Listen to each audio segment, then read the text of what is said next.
Buenos días, amados hermanos, Dios les bendiga grandemente. Y bueno, es un placer y es grato para nosotros deleitarnos en la palabra de Dios. Y hoy no vamos a hacer uso de la cartilla, vamos a tener un tema libre. Y para ello yo les invito a buscar en sus Biblias en el libro del profeta Oseas. El libro del profeta Oseas. Y vamos a meditar en el capítulo 8 de este libro. Oseas, capítulo 8. Y dice así la palabra de Dios. Pon la trompeta a tu boca. Como un águila viene el enemigo contra la casa del Señor, porque han transgredido mi pacto y se han rebelado contra mi ley. Claman a mí: Dios mío, los de Israel te conocemos. Israel rechazó el bien, el enemigo lo perseguirá. Ellos han puesto reyes, pero no escogidos por mí. Han nombrado príncipes, pero sin saberlo yo. Con su plata y su oro se han hecho ídolos para su propia destrucción. Él ha rechazado tu becerro, oh Samaria, diciendo: mi ira se enciende contra ellos. ¿Hasta cuándo serán incapaces de lograr la purificación? Porque de Israel es este también. Un artífice lo hizo y él no es Dios. Ciertamente será hecho pedazos el becerro de Samaria. Porque siembran viento y recogerán tempestades. El trigo no tiene espigas, no da grano, y si lo diera, se lo tragarían los extraños. Israel ha sido devorado.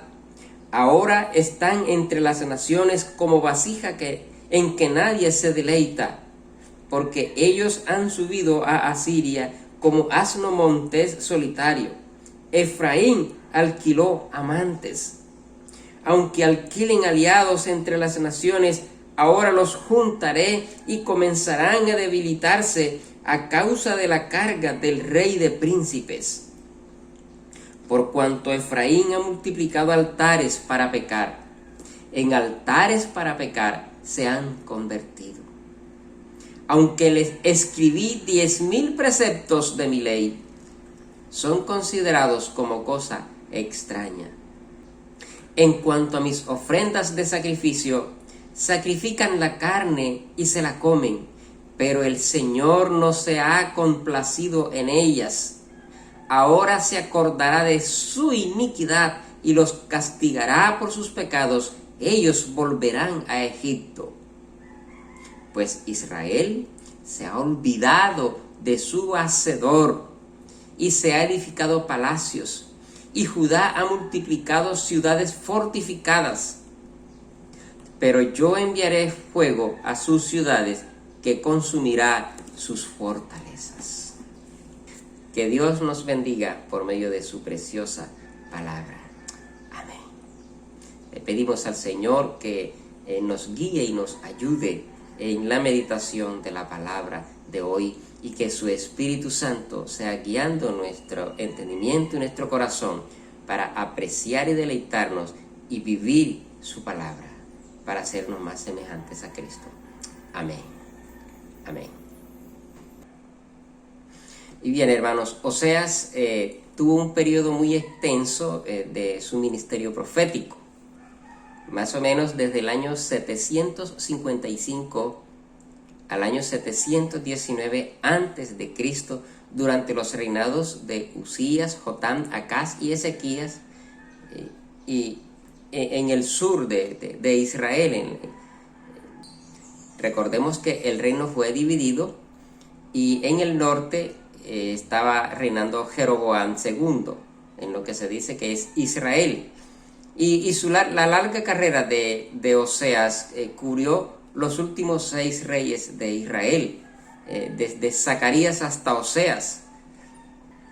De esta manera se siguió la predicación de Amós en el norte, y también Amós fue contemporáneo de Isaías y de Miqueas, quienes profetizaron en Judá. El significado del nombre de Oseas es el mismo significado del nombre de Josué, y es Jesús. Y este libro de Oseas es escrito para ilustrar el amor de Dios por su pueblo, pero por su pueblo pecador. Y Oseas emplea muchas imágenes de la vida diaria. Y Oseas presenta a Dios básicamente como esposo y como padre. Y a Israel lo presenta como esposa, como mujer y también como hijo. Así que Oseas es ese profeta que muestra el inagotable amor de Dios por su pueblo, aunque en el ejercicio de ese amor de Dios por su pueblo, también debe castigarlo por su infidelidad. Y el libro de Oseas comienza con una profecía ilustrada a través de la vida marital de Oseas. Y este convive con una mujer, pero ella se prostituye. Entonces Oseas debe amar a esta mujer, Gomer, aunque ella se prostituye tras sus amantes. Oseas debe amar a esta mujer. Y esta ilustración de la vida marital de Oseas está impresa en los primeros 3 capítulos. Pero del capítulo 4 al 10 podemos apreciar en el libro de Oseas vividos mensajes de los pecados del pueblo y el deseo apasionado de Dios para que se vuelvan a Él. Y este es el caso del capítulo 8, capítulo que es objeto de estudio por nosotros. Ya en el capítulo 11 Dios trata a Israel como su hijo, a quien rescató de Egipto, a quien ha atendido con cuerdas de amor y a quien castigará, pero que le suplica que se arrepienta y se vuelva de su pecado al Señor. Entonces, a través de este libro se puede experimentar la forma dramática de un retrato de un Dios quebrantado que ejecutará justicia si es necesario, pero que prefiere mostrar misericordia porque ama a su pueblo profundamente. Y bien, hermanos, después de mirar este panorama del libro de Oseas, vamos a meditar hoy en el capítulo 8 bajo el tema El Dios olvidado. El Dios olvidado. Y este capítulo 8 de Oseas, en su estructura parece que fuera un sándwich. Ya que el primer versículo, el versículo 1 y el último versículo del capítulo, el versículo 14, hablan al respecto de un castigo que Dios profiere sobre su pueblo Israel. Y que lo hace porque el pueblo ha olvidado su ley y se ha olvidado de Dios. Recordemos que el título es El Dios olvidado. Pero que en el cuerpo de este capítulo 8 se encuentra allí la razón por la que Dios va a castigar a su pueblo. Y allí, en el cuerpo de este capítulo, Dios habla sobre la vida espiritual de su pueblo, la razón por la que castigará a su pueblo. Comenzamos entonces como primero, castigo inminente por transgredir la ley de Dios. Castigo inminente por transgredir la ley de Dios. Y dice el versículo 1, habla sobre una orden que Dios le da a Oseas y dice: da el toque de trompeta, un águila se cierne sobre la casa del Señor, han quebrantado mi ley, han quebrantado mi pacto y se han rebelado contra mi ley. Aquí Dios le da una instrucción a Oseas. Y Dios está hablando aquí con voz gruesa a un pueblo infiel, a un pueblo que se ha apartado de sus caminos. ¿Y qué instrucción le da el Señor a Oseas? Da un toque de trompeta. La trompeta pues era un cuerno curvado de animal en ese entonces. Se decía el shofar. Y entre las circunstancias que sonaba estaba el llamado a las armas, a la alerta. Y da un toque de trompeta, era un lenguaje militar. Hacer sonar la trompeta para anunciar el ataque veloz e inminente del enemigo. Y Dios estaba hablando aquí entonces con voz gruesa. Dios está gritando y dice que vendrá el águila sobre el pueblo de Dios. Da un toque de trompeta. Un águila se cierne sobre la casa del Señor. Han quebrantado mi pacto y se han rebelado contra mi ley. Y esta es la instrucción que Dios le da a Oseas con su pueblo, en el primer versículo. Y el águila es una referencia a una nación del norte. Y en este caso es Asiria, quien está amenazando al pueblo de Israel, al pueblo de Dios en el norte. Y el ejercicio asirio caerá sobre ellos calladamente, así como usted ha visto quizás en la televisión, cuando un águila caza a su presa, que llega calladamente desde arriba y se cierne sobre su presa. Y eso está diciendo el Señor, que le diga al pueblo, que le dice a Oseas que le diga al pueblo que un águila se cierne sobre él. Esta es la primera parte, el castigo inminente de Dios sobre su pueblo en este sándwich. Entrando al cuerpo ya del capítulo, vemos como segundo la vida espiritual del pueblo de Dios. ¿Cómo era la vida espiritual del pueblo de Dios? ¿Cuáles son las razones que Dios tiene para proferir este castigo sobre su pueblo que Él ama tanto, pero que desea que se vuelva hacia Él? Y es que Dios advierte lo que va a pasar al pueblo de Israel. Pero ¿qué ha hecho Israel para merecer el juicio de Dios? Dicen los versos 2 al 4, y ahora vienen a suplicarme: Dios, nosotros te conocemos. Pero Israel ha rechazado el bien. Así que un enemigo los perseguirá. Establecen reyes que yo no apruebo y escogen autoridades que yo no conozco. Con su plata y con su oro se hacen imágenes para su propia destrucción. Establecen reyes que yo no apruebo y escogen autoridades que no conozco. Con su plata y con su oro se hacen imágenes para su propia destrucción.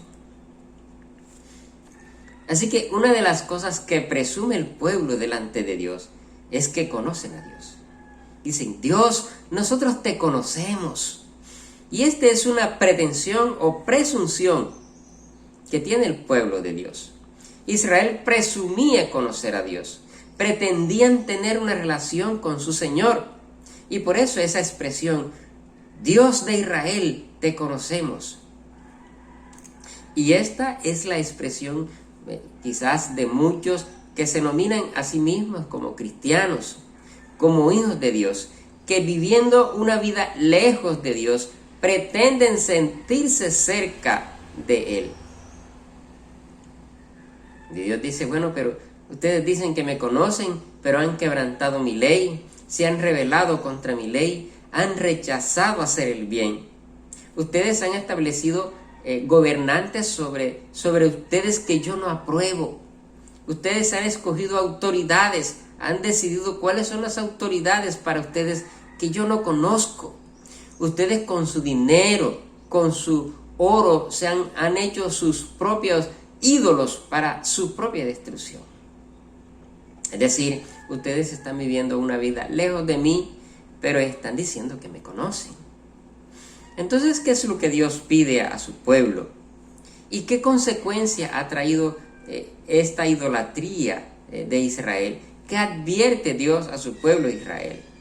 Dice el verso 5 y verso 6, dice: Samaria, arroja el becerro que tienes por ídolo.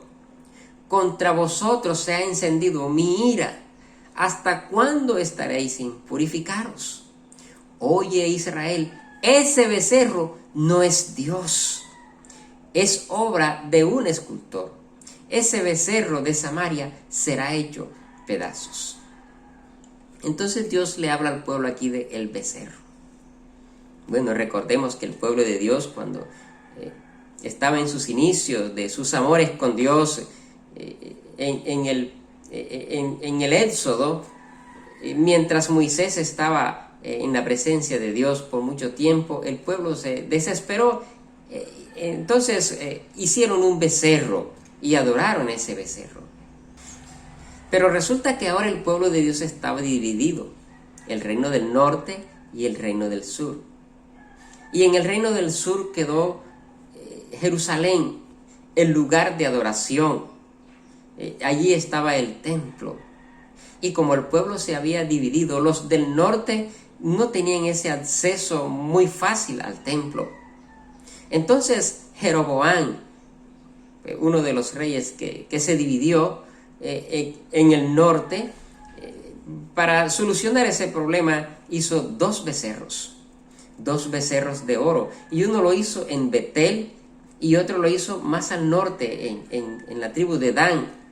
Y ellos habían alentado al pueblo para que adorara estos becerros, y el pueblo iba a adorar esos becerros y pretendían estar cerca de Dios. Y aquí el pueblo estaba elaborando una imagen de Dios con un animal creado. Estaban adorando lo que ellos crearon y no estaban adorando al Creador. Entonces, esta es la forma como Dios detalla la vida cotidiana del pueblo de Israel. Y esto le trajo consecuencias en la vida cotidiana. Porque dice Dios que ellos sembraron vientos y cosecharon tempestades. Sembraron vientos y cosecharon tempestades. Y estas son palabras metafóricas para decir que pues lo que ellos sembraron, eso van a cegar. Y como consecuencia de ello, dice Dios en el verso 8 al 10, que el tallo no tiene espiga, que no producirá harina, que va a haber desabastecimiento de las cosas necesarias para ellos alimentarse. Y que si acaso el tallo llegará a producir algo, los extranjeros se lo van a comer, se lo van a tragar. Y está diciendo que además de eso, como consecuencia de la infidelidad, Israel va a ser de poca estima entre las naciones, y que va a haber una opresión por un rey muy poderoso. Y Dios está hablando aquí de la amenaza de Asiria sobre el pueblo de Israel, sobre el norte de Israel. Pero también Dios detalla la vida religiosa de su pueblo Israel, y también la consecuencia que ha traído esa vida religiosa. Y dice el verso 11, Efraín edificó muchos altares para expiar sus pecados, pero estos se han convertido en altares para pecar. Dios está hablando aquí diciendo que el pueblo hizo altares para pecar. Y bueno, en el libro de Levíticos nosotros ya hemos aprendido que Dios diseñó unos tipos de ofrendas para que el pueblo se relacionara con Él, para que el pueblo le adorara.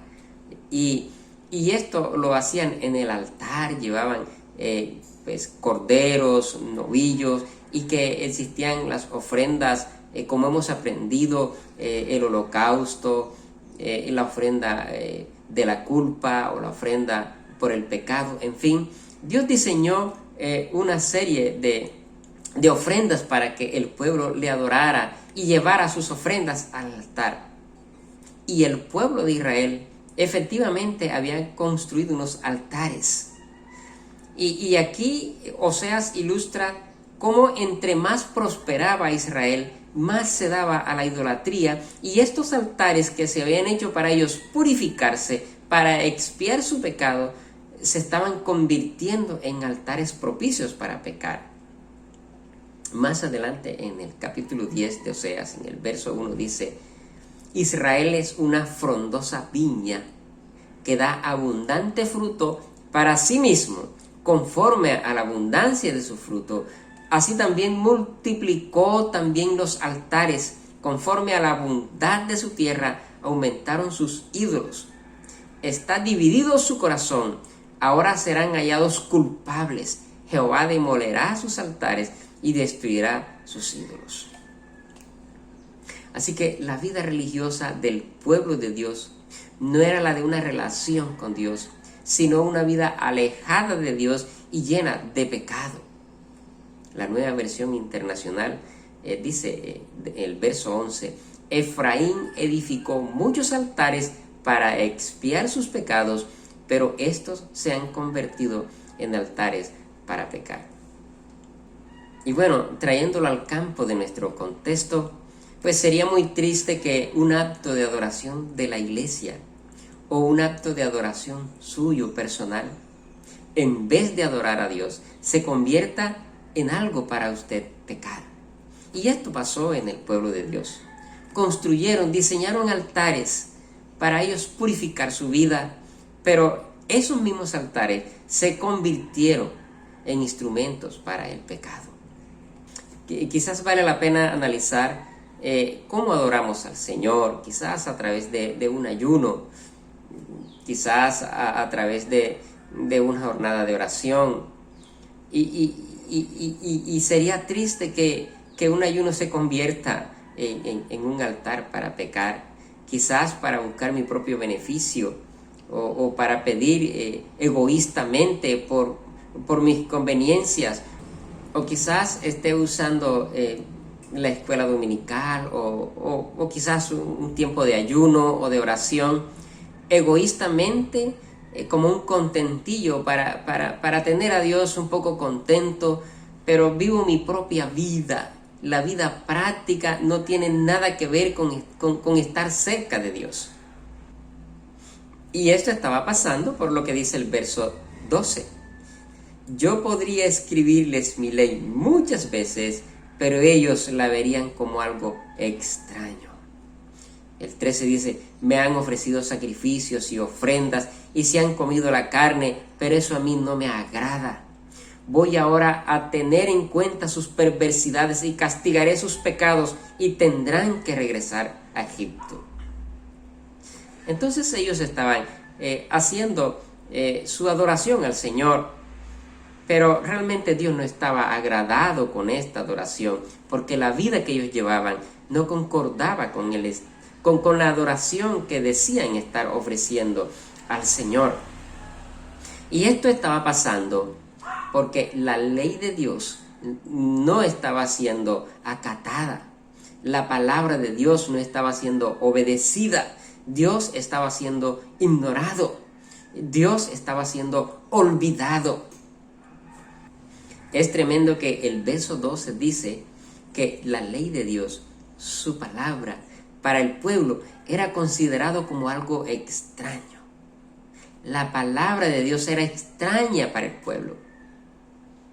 Y bueno, yo creo que cada uno de nosotros debemos analizar cómo reacciona nuestro corazón a la palabra de Dios. ¿Será que la palabra de Dios es algo extraño para ti? Y este término extraño significa que está fuera, del ser humano que dice que está adorando al Señor. Entonces esta era la situación del pueblo de Israel durante el ministerio de Oseas. Tanto su vida cotidiana como su vida religiosa era esta. Ellos tenían una vida religiosa, pero Dios estaba muy lejos de su vida. Ellos tenían una vida de adoración, pero no estaba acorde a la ley de Dios. Y ellos presumían decir que conocían a Dios, pero era un Dios que ellos habían olvidado. Y entonces, por ello viene entonces también la última parte, y es el castigo inminente por olvidar al Dios creador. El castigo inminente por olvidar al Dios creador, la parte de abajo del sándwich. Es ese castigo que se muestra en el verso 13 y el verso 14. Y el verso 13 muestra el desagrado de Dios a los sacrificios y ofrendas del pueblo y las consecuencias de su iniquidad. Porque en el verso 13 Dios dice, volverán a Egipto. Y eso es como decirle a un cristiano, a un creyente, decirle, bueno, tú llevas una vida religiosa, pero realmente tú has olvidado la ley de Dios. Tu vida religiosa no se rige por las Sagradas Escrituras. Así que, así como estás, vas a volver atrás y vas a vivir como un incrédulo, como un inconverso. Y Dios le dijo así, tajantemente al pueblo, volverán a Egipto. Y Dios también habla en el verso 12 sobre la extraña ley de Dios. Este término extraño del que ya les he hablado tiene la connotación de ser repulsivo. Es decir, a ellos les repugnaba la palabra de Dios. La ley de Dios era ajena al pueblo de Israel y le era repugnante. Bueno, yo no sé qué reacción tiene tu corazón hacia la palabra de Dios. Y quizás tú puedes mirar y analizar qué reacción tiene tu corazón. Pues, si te gusta el fútbol, ¿qué reacción tiene tu corazón cuando ve el fútbol o cuando lo juegas? Y si te gusta una novela, pues ¿qué reacción tiene tu corazón cuando está viendo la novela? O si a ti te gusta mucho pasar mucho tiempo en el celular, en el Face, ¿qué reacción tiene tu corazón cuando estás haciendo esto? ¿Cómo se agrada tu corazón de ello? Pero también analiza qué tanto tu corazón reacciona deleitosamente hacia las Sagradas Escrituras. Y qué tanto las Sagradas Escrituras tienen mayor relevancia quizás que el fútbol, que un deporte, o que una novela, una película, que una serie, o quizás que el celular, o que las redes sociales. ¿Qué tanta relevancia tiene la palabra de Dios? ¿O qué tanto aquellas cosas están haciendo que tú olvides al Creador? ¿Qué tanto aquellas cosas que han sido creadas por el ser humano se están convirtiendo en un becerro al que tú estás adorando, pero presumes que conoces a Dios? Y quizás tienes un ministerio en la iglesia donde tú dices, estoy adorando a mi Señor, pero lo estás haciendo lejos de su palabra. Así que puedes analizar si qué tanto a tu corazón es repugnante la palabra de Dios. Quizás qué tanto prefieres lo dulce de la vida alienada que permita una idolatría, que permita becerros en tu vida. Y ese término, el hacedor olvidado del verso 14. Y es que el verso 14 dice en la Biblia de las Américas, pues Israel se ha olvidado de su hacedor y ha edificado palacios, y Judá ha multiplicado ciudades fortificadas. Pero yo enviaré luego a sus ciudades que consumirá sus fortalezas. Pero yo enviaré fuego a sus ciudades que consumirá sus fortalezas. Israel se ha olvidado de su hacedor. Dios, el creador de todo, el creador del universo, de las edades, de los tiempos, de los espacios, ahora es olvidado. El pueblo se olvida de Dios y crea su propio Dios. El pueblo crea un Dios al que pueden manipular y al que pueden imponerle leyes éticas, leyes morales que se amañen o que se adapten al pensamiento pecaminoso del pueblo. Eso es lo que pasó con el pueblo de Dios. Crearon un Dios y ese Dios se amaña a las leyes éticas y morales que el mismo pueblo crea para su propia perversión. El pueblo ahora hace su propia creación. Dice la Biblia que edifican palacios, ciudades fortificadas, y ahora se enorgullecen de lo que ha creado, olvidándose de Dios, que es quien da la inteligencia, es quien da las virtudes y los talentos al hombre. El hacedor olvidado. Amados hermanos, nosotros podemos hacer un análisis y una comparación en qué se parece el comportamiento del pueblo de Israel al mundo de hoy. Hay muchos becerros en el mundo de hoy que la gente busca, pero que su vida está alejada de lo que dicen las Sagradas Escrituras, y que de esa manera han olvidado al Señor. Pero más allá de en qué se parece la vida del pueblo de Israel al mundo en que vivimos hoy, más allá de eso, nosotros de forma crítica podemos también preguntarnos en qué se parece la vida religiosa del pueblo de Israel a la iglesia de hoy, y en particular a nuestra iglesia o a mi vida espiritual. ¿Será que existen unos altares que en vez de buscar una cercanía a Dios, nos aleja de Dios? Y nosotros podemos enumerar nuestras actividades religiosas y prever el riesgo que ellas tienen para nuestra vida espiritual.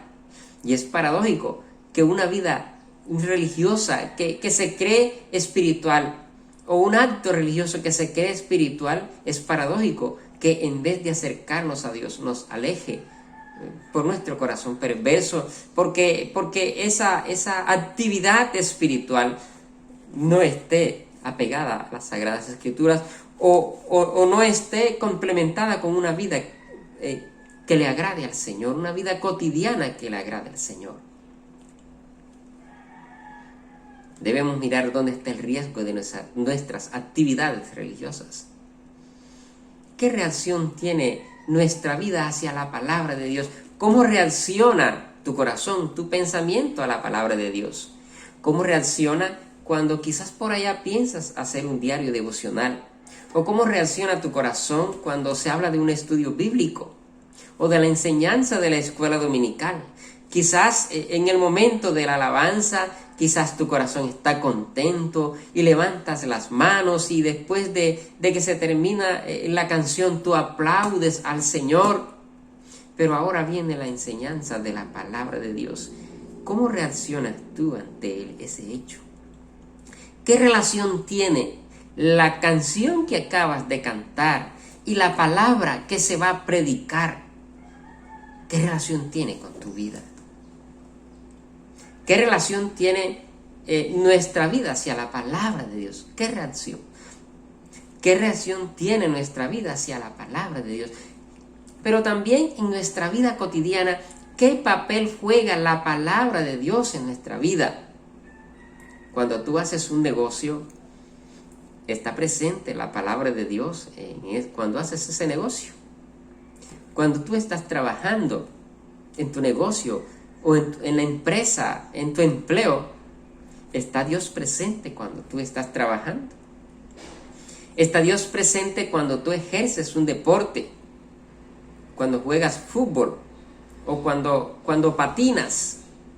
¿Está Dios presente cuando tú estás ejerciendo una actividad deportiva? ¿Está Dios presente en tu relación en familia? Cuando interactúas con tu esposa o con tu esposo o con tus hijos, ¿está Dios presente? ¿O Dios ha sido olvidado y no estamos actuando conforme a las Sagradas Escrituras en nuestras esferas, en las diferentes esferas de nuestra vida cotidiana? ¿Será que realmente tú te acuerdas de tu Creador? ¿O sencillamente tú presumes que estás cerca de Dios?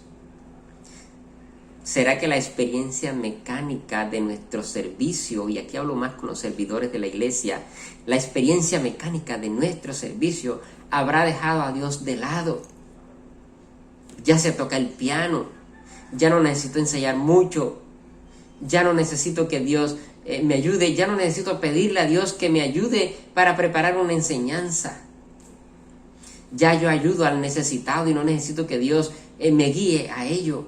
¿Será que hay becerros en nuestra vida en los cuales fijamos nuestra mirada y nos hacen olvidar de Dios? Amados hermanos, nosotros, al igual que Israel, a menudo clamamos a Dios para que nos alivie nuestro dolor sin querer que Él cambie nuestras vidas. Nosotros, al igual que Israel, podemos arrepentirnos cuando ya es demasiado tarde para evitar las consecuencias dolorosas del pecado. Amados hermanos, no olvidemos a Dios, nuestro Creador. Él es el Creador del universo. Él es el Creador de las edades. Él es el Creador de los espacios, de lo que existe. Él es el Creador de nuestra vida. No olvidemos a nuestro Creador en toda nuestra manera de vivir. Que Dios haya hablado a su corazón y que puedas tener paz y que puedas glorificar con tu vida, con tu estilo de vida, al Dios Creador del universo. Bendiciones, amados hermanos. Amén.